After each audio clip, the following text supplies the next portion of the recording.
Hello and welcome back to DIY Life. Today in this video we're going to attempt to recommission the seawater system, which is used to cool all of the machinery on the vessel. I am also getting attacked by the angry birds again. So this video will be more of a long form point of view style in an attempt to bring yourself, the viewer, into a more intimate relationship with the engine room, its sights and sounds, and any challenges we might come up against. So let's get into it. This is the upper sea chest where the seawater comes into the engine room, and that's a strainer that we're just going to check. Yeah, so with these, you only crack the nuts and you lift it up a bit to see if the ocean's rushing in before you take the bolts off. Otherwise, it's a sinking ship. Yep. As you would understand.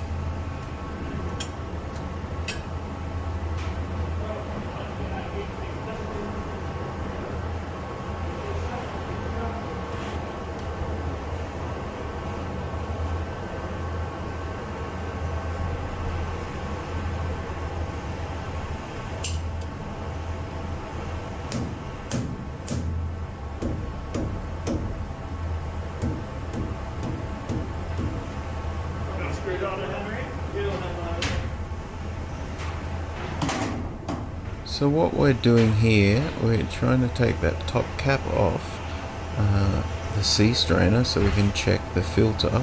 That's filtering the incoming water which comes in on the right hand side of that. There's that white spindle valve, and that intakes water. Right underneath that valve is the ocean, and then the water flows through that filter which we're going to clean, the strainer, and then there's that butterfly valve on the left that we're going to open later on.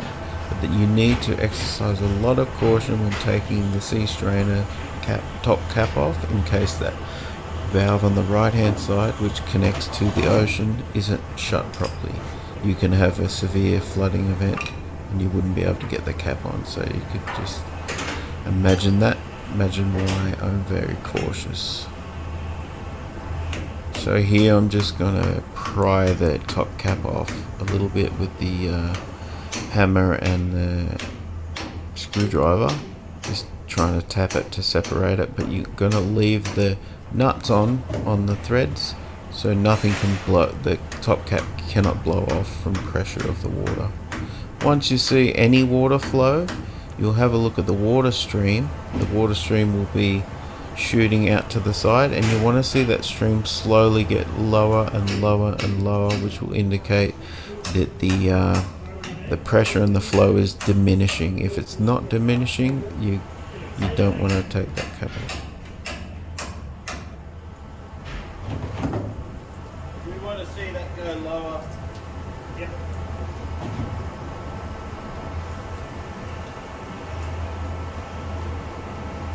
Already opened this, but everything's tight, so it should have leaked out the water. If it was pressure, it would have gone.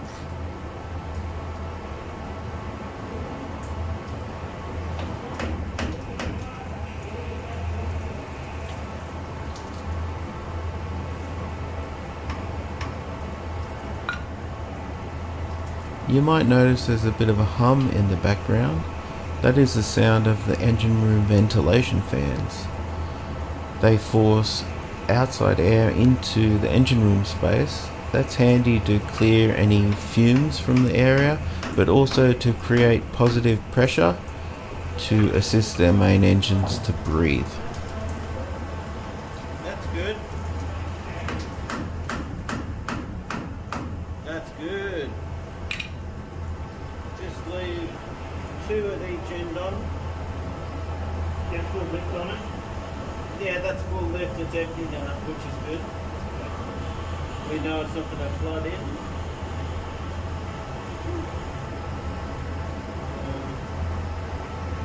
I know you. No, it's alright. I'll just put it in.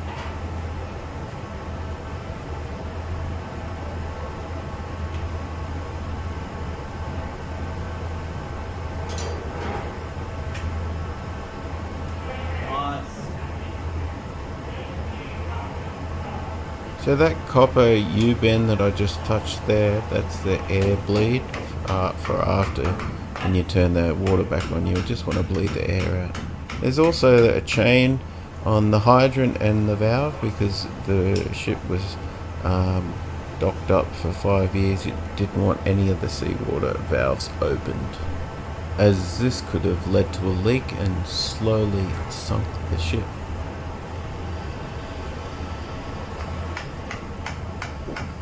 So at this point, I'm 100% confident that no water is going to be rushing in, and I'm ready to pull this top cap off. No ocean rushing in, so we're good. Good news.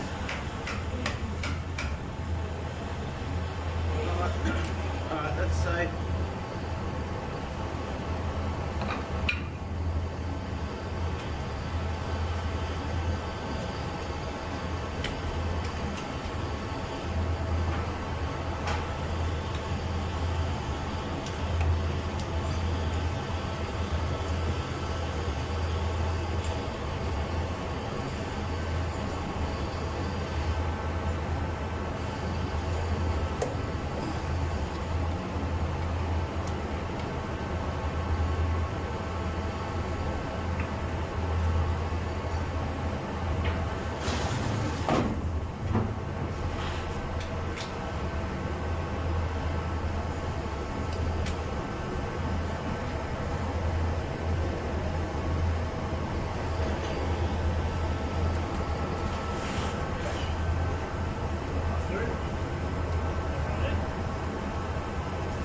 That's all good. Just a bit of seaweed. That's excellent.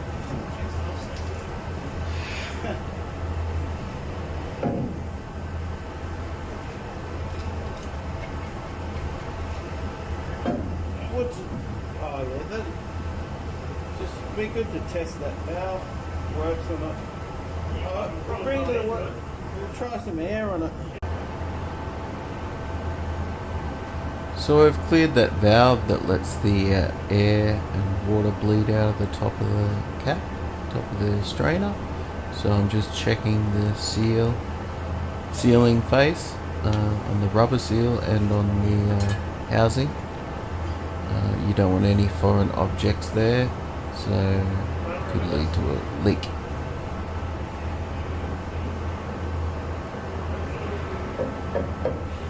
Yeah, Axel didn't mark it. I don't think it needs to be a certain way.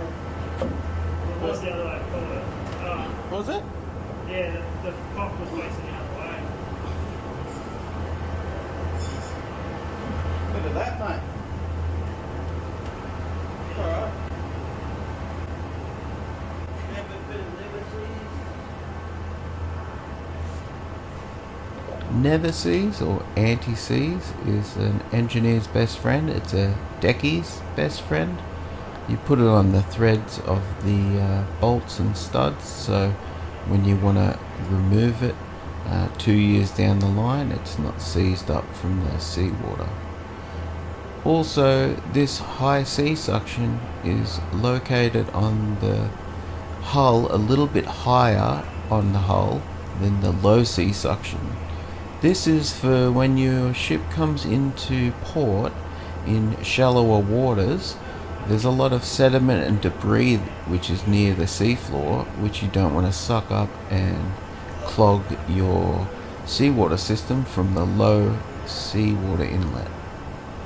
But when you go into deep waters, that's when the low sea suction, which is located really low on the hull, comes into play. It has even more water pressure, and it also eliminates, if you were to leave the high sea suction on and you go into heavy seas, your high sea suction can actually come out of the water and suck air, and you don't want that to happen. So the system is designed to operate in all conditions. You just got to select the correct seawater intake for the correct conditions. Any questions on sea suctions? Just leave them in the comments. The other engineer in the video at the moment, that is my friend Cam. We've grown up together.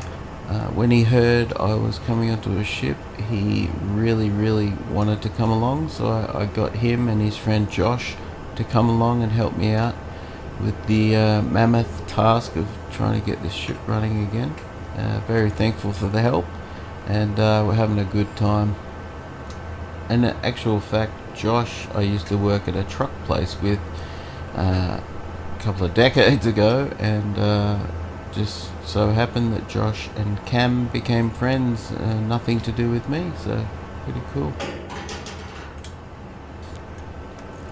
So as we do up these nuts on the sea strainer, we're gonna have a look at the big valve handle there to the right of my hand. You'll see in the distance a smaller one. That's also another sea strainer, which is the auxiliary seawater cooling. That supplies cooling water to the 3 main generators, the prime movers, and then also the gearbox cooling. It also has a strainer. It also has the U-bend vent for air, which you can see in the distance there. And right after we set this one up, we're going to go and check the auxiliary saltwater strainer.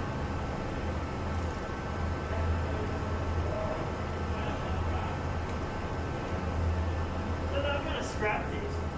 Yeah.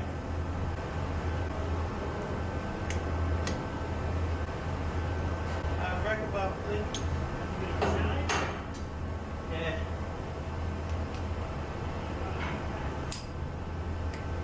So now I've gotten the nuts pretty tight on this sea strainer, but I just want to make sure they're nice and firm. I don't want it to leak. And the thing when you do so many nuts and bolts being in the industry, you learn to work easy, work smart, not hard, utilising a hammer and a breaker bar to do the work instead of wrenching on it.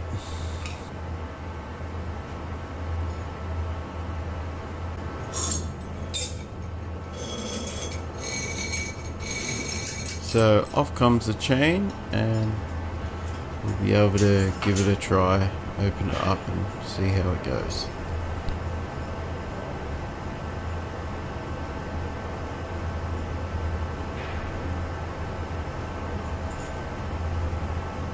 Now after smoker, I'm going to open that. That's a Hopefully big there's deal. no leaks there. Yeah.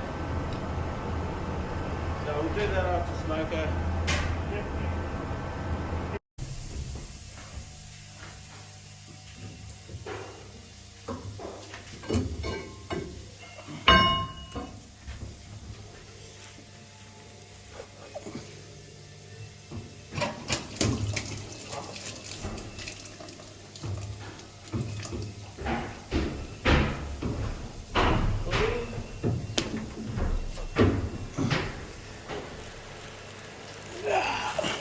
That's good. It shuts off. That's great. All right.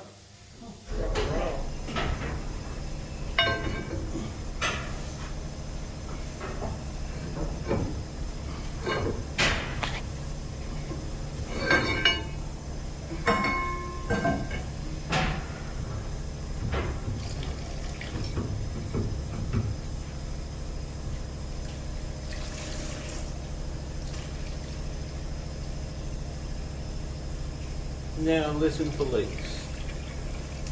Have you got that full open? Not yet.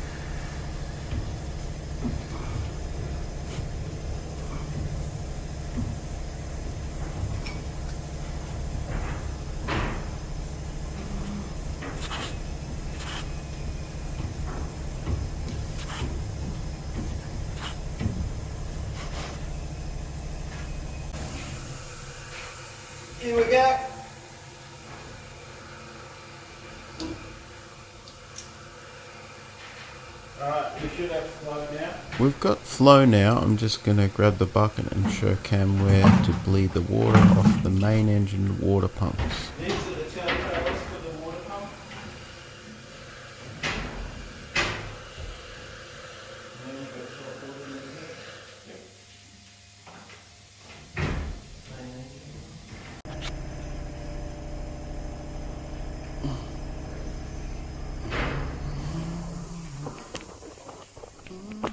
Now to try the same thing for the auxiliary saltwater intake. Let's hope it's as easy as the one before.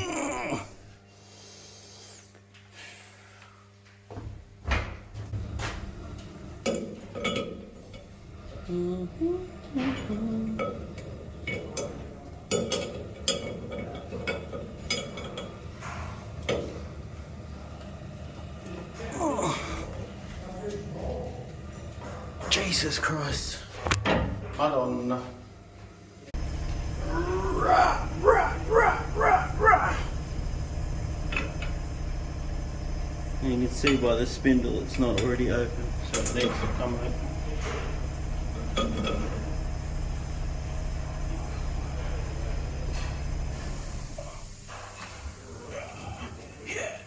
Yeah. That's not cool. Do you want the big bar? Yeah. Yeah, that puppy. Big bar it is.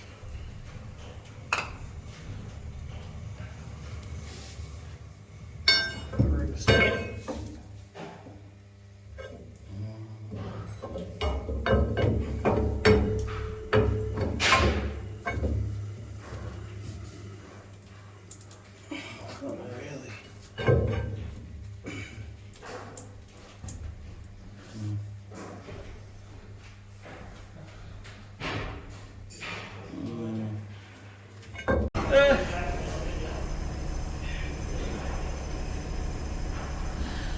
So you may have worked it out. There are a lot of challenges, and if you don't have the correct tools to open stuck, seized valves, then you got to get inventive and make it up as you go, and just problem solve. That's pretty much 90% of the job most of the time.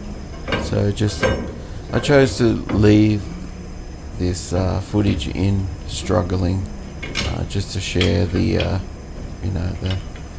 effort that goes into doing just this one thing, which is trying to get this valve spindle open.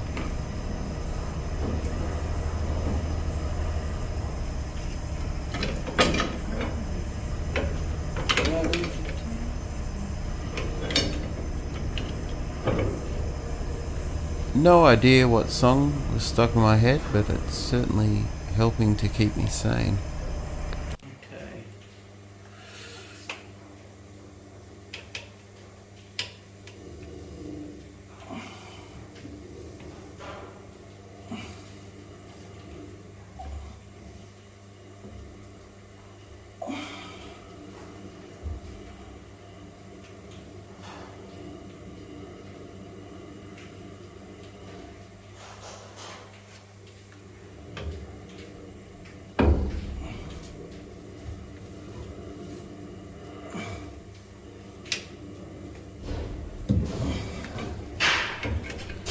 So the camera is a little bit deceiving. That bar is quite long and it's really thick.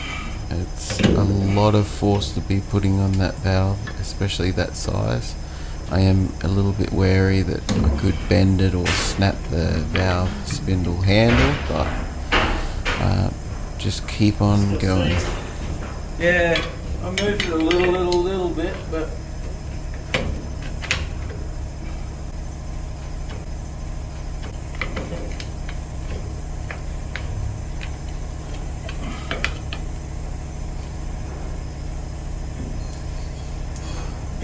Housing's flexing, eh? this part? No, like the wheel and the, Yeah. That's it. the rod.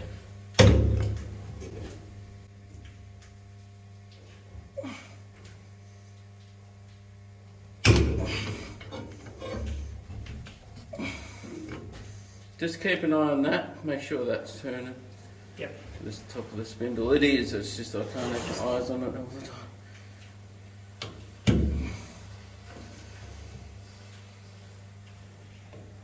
Yes. It's laying over a bit, isn't it? When you Is put it? weight on it. Yeah, it lays over just a little bit as you Yeah. go, obviously.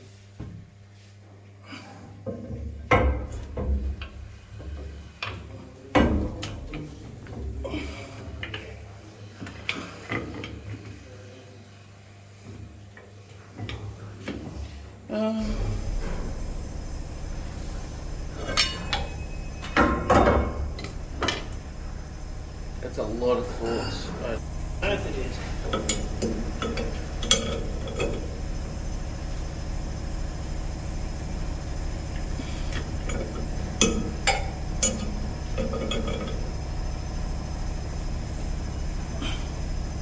Oh, listen.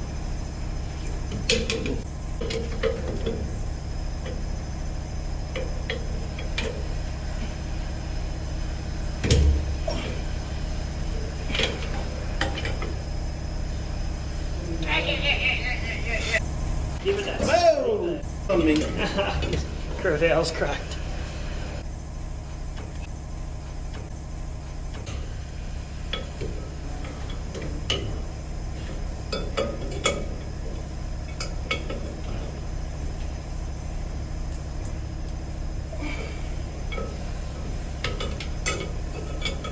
That's wild, eh?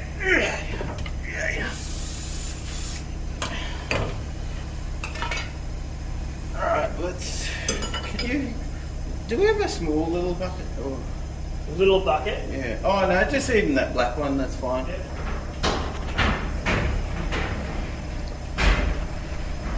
So what I want to verify here as well is that even though I can open the valve, what I want to see is the seawater stop flowing when I shut the valve completely. Just like before, the last thing you want to do is take the sea strainer off and have seawater flowing in quickly or slowly.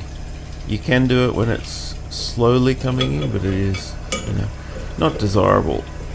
Some of the sounds you hear me make actually come from characters in video games, like the brutes from Halo 3.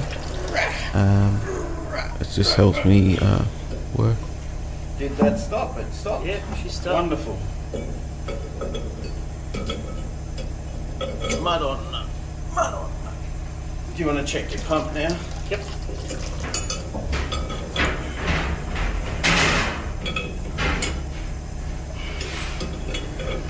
It might be good to bleed it as well, that little hex head bolt on.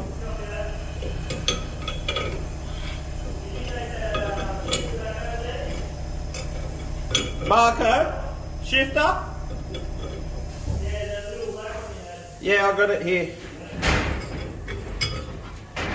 Most useful spanner on planet Earth. Yeah.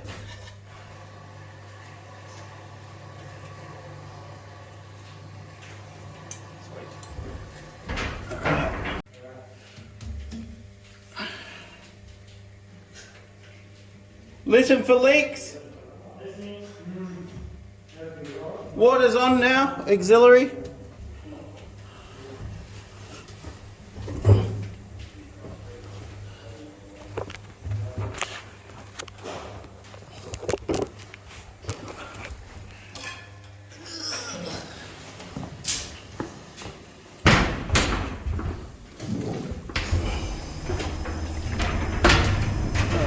Auxiliary salt water pump.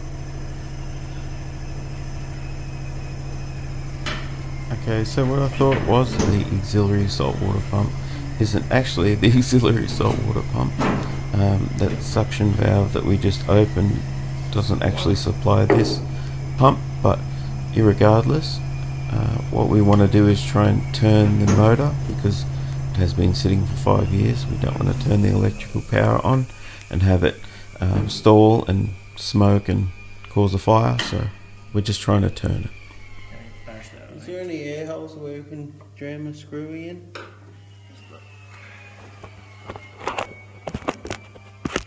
Maybe this little one.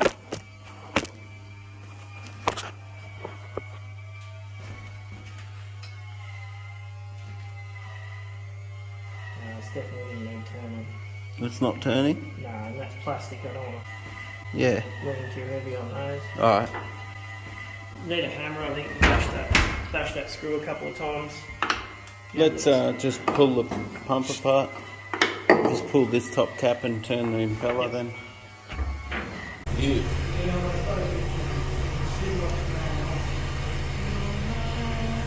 Hey, I've got a little work.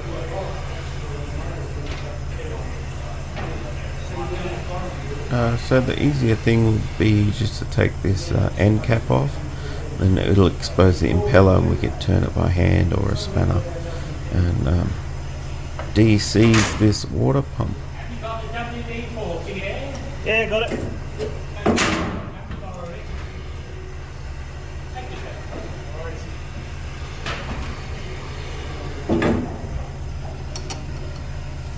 I don't have work light.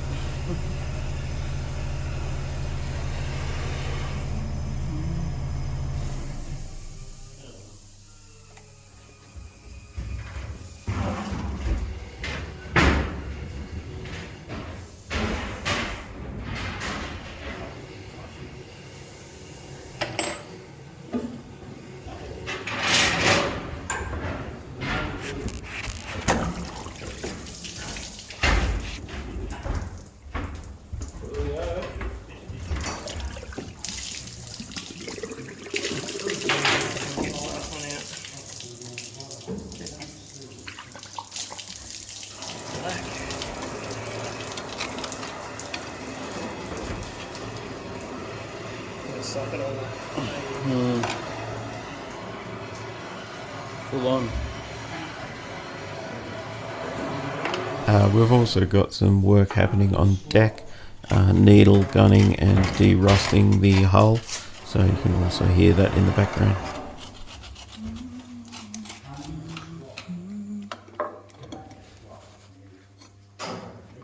Oh yeah, I think it moved a little bit. The nut did up a little bit. The whole shaft is going back and forth Is it now. reverse thread, is it? It must be. Yeah. See? Good old Barco. Oh yeah. Yeah, that's the Snapping away. bearings coming away.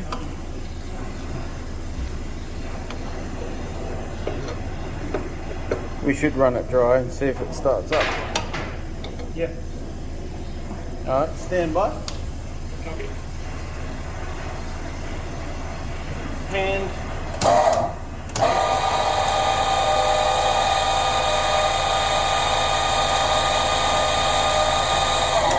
Good. Damn straight, mate.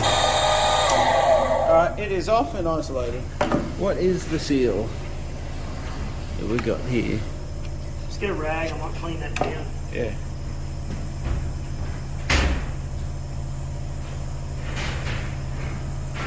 Oh yeah, it looks like a fibre seal. Fibre gasket.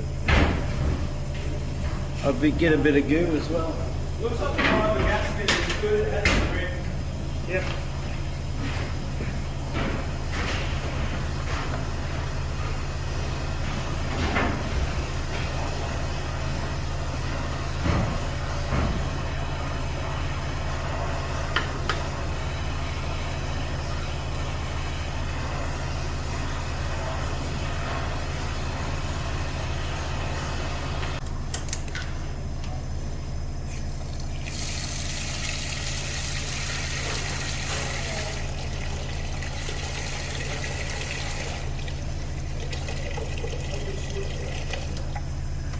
Years hasn't been turned on for.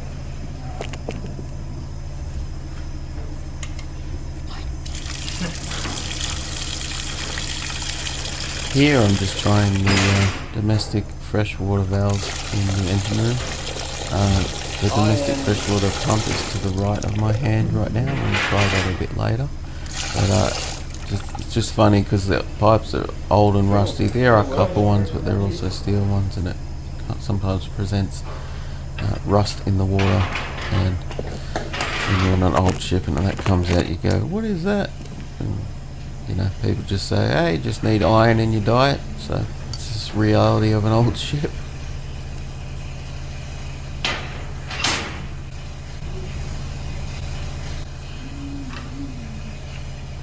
I might, by the time you've done those up, I'll turn the auxiliary water supply on.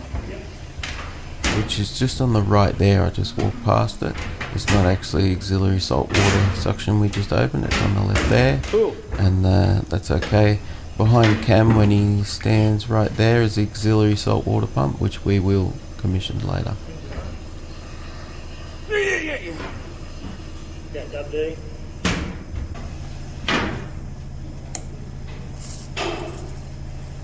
Should have brought my shammer.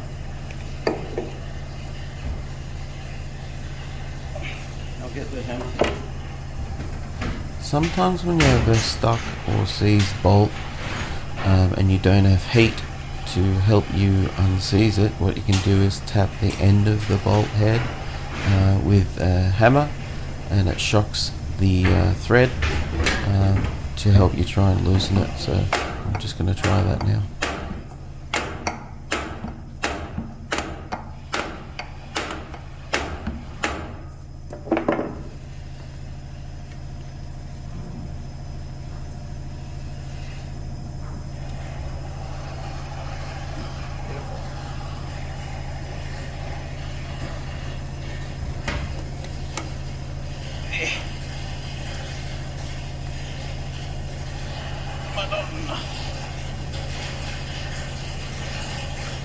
You turned it off already, the valve? No, it's on. Yeah, it's gonna be fun. Yeah, try and fight that back in. Yeah. That's out. In. Oh yeah. Yeah.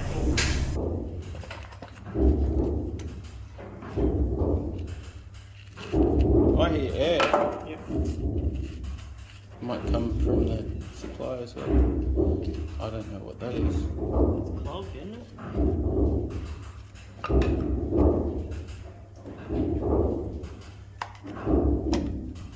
Is that meant to be a ball? Oh, that's meant to be a ball.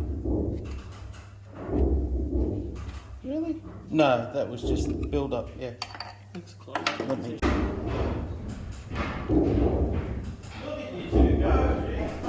While Cam cleans this out, you might hear in the background some clicking and clunking.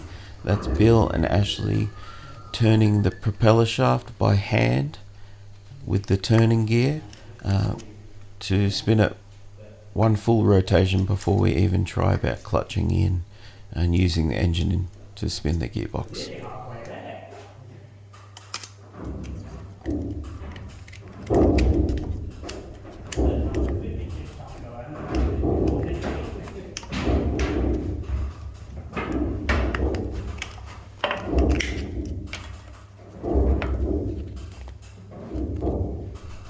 All cleaned out now, so ready to go to fit the fitting back on.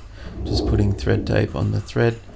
You put thread tape on the thread the way the thread is threading into the thread. Right, let's open her up. Got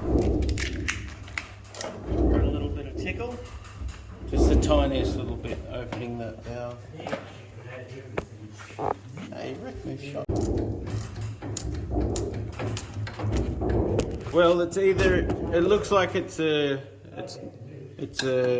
spindle valve, so we'll have many turns. Yeah. So, do you want to see if we can shut it? Yeah, okay. Well, let's use my spanner.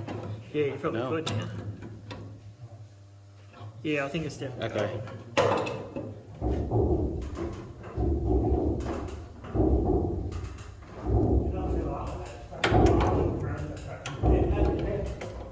Yeah, and then Don't need that anymore. I don't need it. Yeah, it's definitely open. Alright, do you want to shut that and then I'll pull this.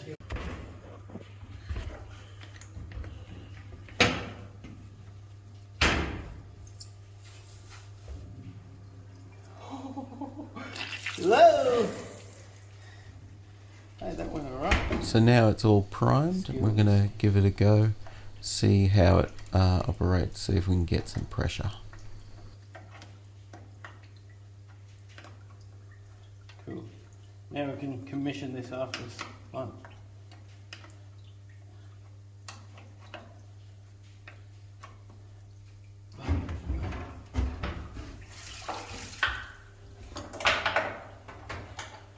Coolio.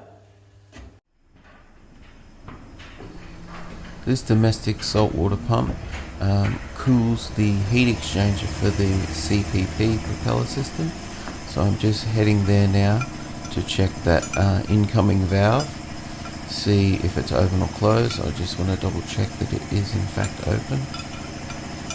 The pump also supplies the toilets on board the ship, otherwise known as heads. They actually use salt water, and most of them actually go overboard directly. Just test running the pump now. I'm going to check if we can get some water pressure. It's not moving the needle, so there's going to be some other issue you've got to find out.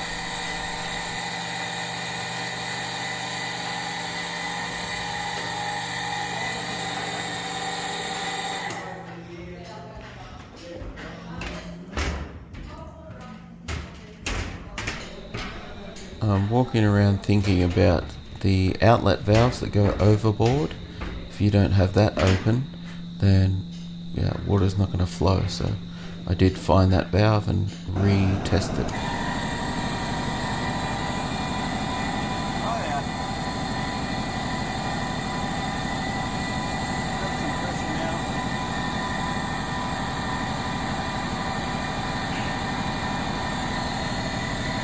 Alright, that's for CPP. Alright. Yep.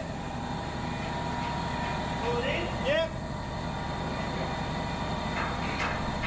Now that we've done the domestic saltwater pump, this is the auxiliary saltwater pump line with the flow indicator. You can see some debris and powder from the old water from 5 years ago. We don't have any movement of water. The pump is not starting, so we're going to check the switch gear, the breakers, and see if we can get it going. We're on all local. Yeah.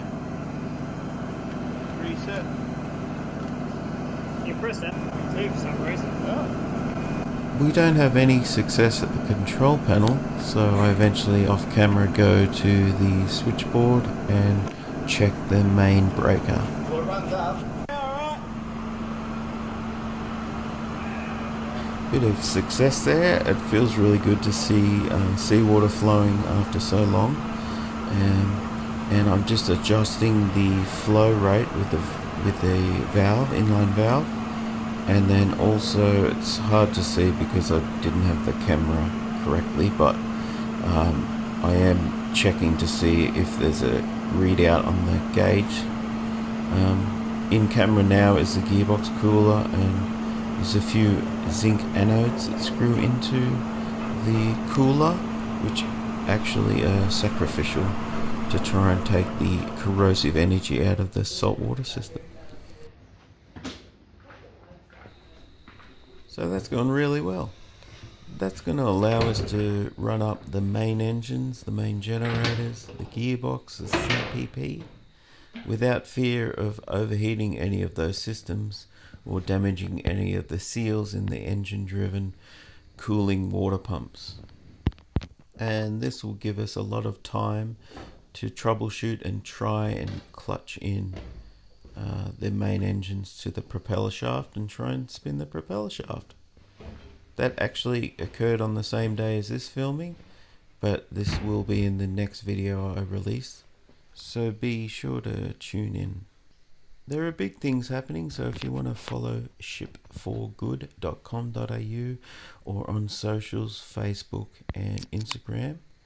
And also, if you haven't already, please like, share, subscribe, hit the notification bell icon, and I'll see you in the next video. Thanks for joining.